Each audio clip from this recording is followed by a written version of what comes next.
Ladies and gentlemen, my name is rereleased and welcome back to my Let's Play of Sonic Mania. We have arrived in Hydrocity Zone, which is originally from Sonic the Hedgehog 3, which means for the first time we are on Angel Island. The last episode was on Little Planet. Green Hill Zone was on South Island. Chemical Plant and Studiopolis were on West Side Island. But Little Planet had Stardust Speedway, but now we've arrived on Angel Island, which is the home of the Master Emerald, and also formerly the Super Emeralds before Sega decided to make those non-canon for some reason. So yeah, this whole island's the main setting. Actually, it's where we started the game, because Angel Island was where the opening cutscene took place. So technically we're back where we started, like in the original, in Sonic the Hedgehog 3, this zone would follow up from Hydrocity Zone. This is the second zone from that game. So yeah, we're here now.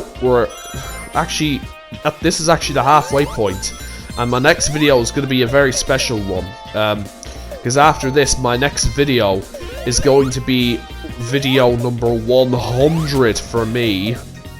Yeah, so yeah, the zone after this is going to be number 100, but that will be part 8. So just gotta keep jumping here. Make sure you don't stay in the water too long, because you know Sonic cannot swim, although Tails can. He can do a little doggy paddle because he's a fox.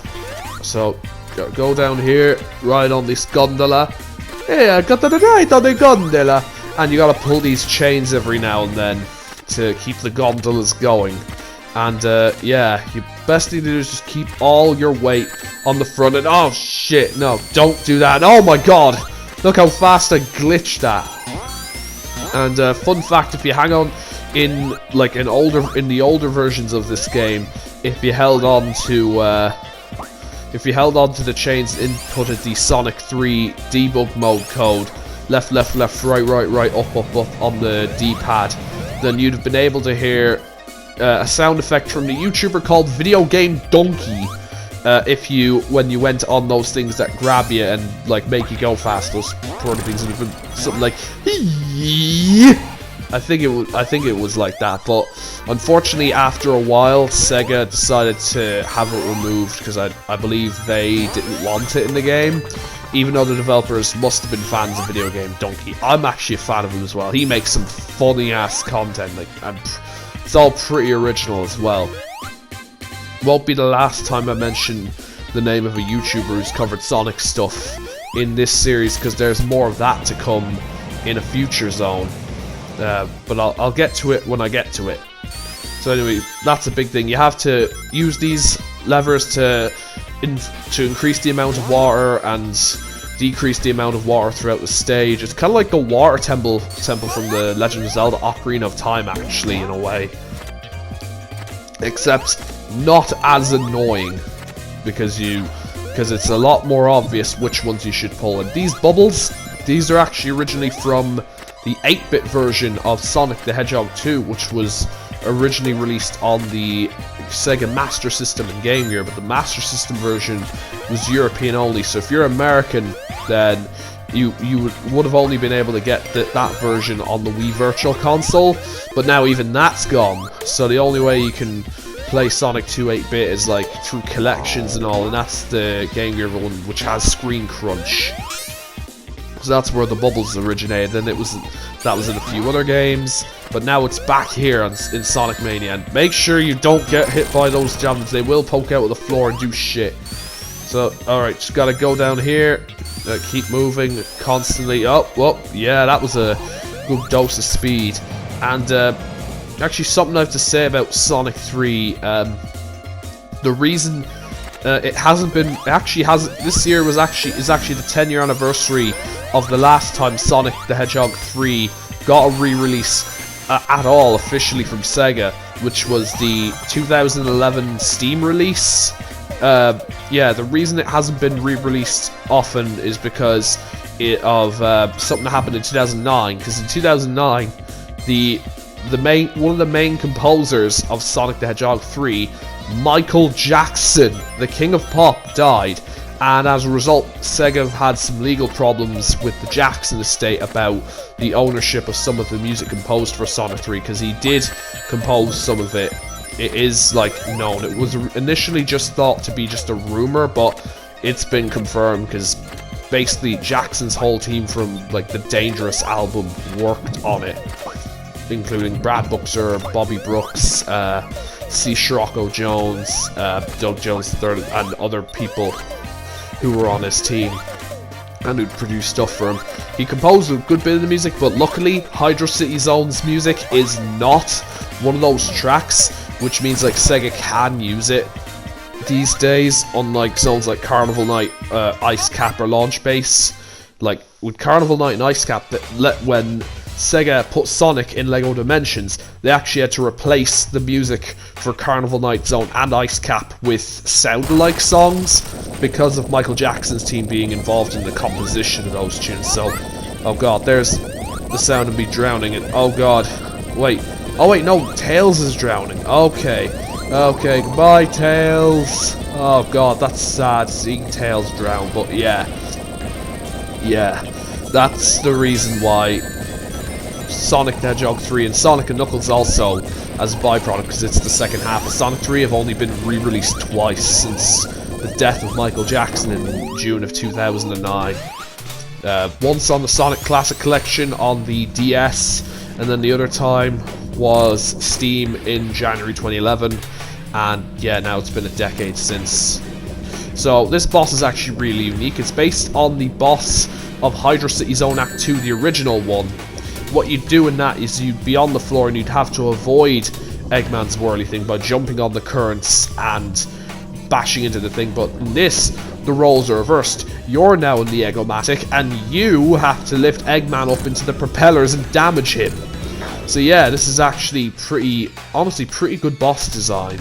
You can drop these things to like counter his bombs, but best thing to do is just avoid them. As you saw earlier in the fight, I accidentally sucked up one of the bombs and it led to me losing all of my rings. And if I ended up sucking up the bombs with no rings, I would die, which happens if you get hit with no rings in any mode of the game. You just drop these things to kill the bombs. So yeah, Eggman is beaten. He's exploded and now he's gonna drown. Or maybe not, I don't know. Alright, now all we have to do is jump out of the Egg-O-Matic and then run past the signpost, making it fly into the sky like the 8-bit Sonic games of old. And look at that pose. And only 1,000 points because I lost the rings during the boss fight. Now, there's something I have to mention about the naming of this zone. There have been two official pronunciations over the years of it. Or there's been two pronunciations made by fans and by Sega. One of which is Hydrocity Zone, because it's the name of the zone, it's one word, there's no space in between. I'm not exactly sure if it's a real word, I don't know if it is, to be honest. But yeah, Hydrocity is what some people call it because it has no space in the middle, but Sega's official pronunciation for the zone is Hydrocity Zone. This is stated in the Japanese instruction manual of Sonic 3, as well as in Sonic Generations when you unlock the music for Hydrocity Zone in that game.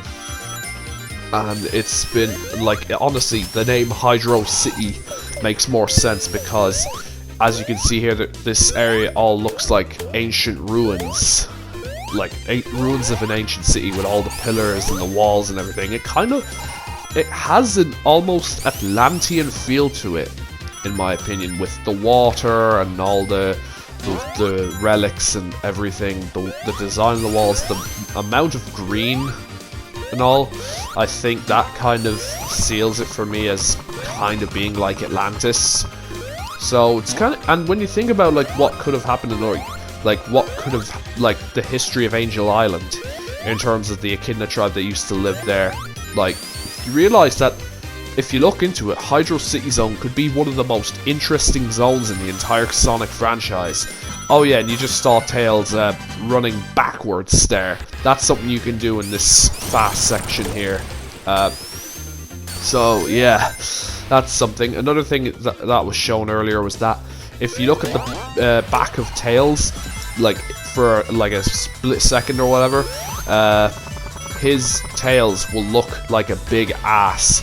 This is like, you can see it in the gameplay, but it's best seen through at the options menu, and you can see it there actually briefly. Yep, there it is. It's just because of the way his two tails are angled on his sprite. And I just gotta keep going through this. Wow, I'm getting a lot of speed here. Act 2 is a lot faster than Act 1, by the way. And the music is really good. And, okay, checkpoint. Okay, I think the boss might be coming up. Yeah. Yeah, this section is one that was in Sonic 3. You have to time your jumps with these spinning drums or barrels or whatever they are. So, best thing to do is just get some speed with this, roll down, moon run like that, you know, running backwards on the water, just because it looks funny and it's cool. So anyway, I'm moving up through here, another checkpoint, and going down. Ooh, I get some rings and I'm in a vortex, and oh no, I think I'm at the boss. But this isn't a bad thing, because this boss is actually one of the most unique in the entire game, in my opinion.